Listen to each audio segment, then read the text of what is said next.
আসসালামু আলাইকুম, সবাইকে শুভেচ্ছা জানাচ্ছি ব্রাহ্মণবাড়িয়ার বিশ্ব রোড থেকে। আজকের চিত্র যদি আপনাদের একটু দেখাতে চাই, এখানকার যে যানজটের চিত্র এটা প্রায় দেখা যায়। তো এখানের যে সড়কের সংস্কার কাজটি চলমান রয়েছে, নতুন দুটি লেনও কিন্তু তৈরি করা হয়েছিল। লেন দুটি তৈরি করার পরও কিন্তু এখানে কোনো উন্নতি হয়নি, বরং যে অবস্থা তেমনই রয়েছে। পাশাপাশি তিনটি সড়কের মুখটি প্রশস্ত করা হচ্ছে। 17 জুলাই 2026 আজকের ভিডিওটি দেখতেই পাচ্ছি, তীব্র যানজটের সৃষ্টি হয়েছে। এই যানজটটি চলে গিয়েছে বাড়িউড়া বাজার পর্যন্ত কুট্টাপাড়া হয়ে। আর এখানে ডান পাশে যে গভীর ছিল, সড়ক থেকে অনেকটা নিচু ছিল, সেগুলো বালি দিয়ে ভরাট করে প্রশস্ত করা হচ্ছে। পাশাপাশি বাম পাশে দেখুন অনেক দোকান ছিল, সেই দোকানগুলো উচ্ছেদ করে সড়কটি লেবেল করা হচ্ছে। এই ছিল ব্রাহ্মণবাড়িয়ার বিশ্ব রোডের সর্বশেষ আপডেট।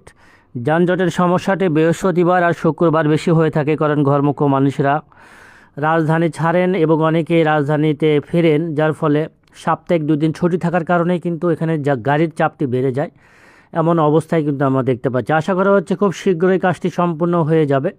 আর এই কাজটি হচ্ছে আখাউড়া স্থলবন্দর থেকে আশুগঞ্জ নদী বন্দর পর্যন্ত 4 লেন প্রকল্পের আন্ডারে।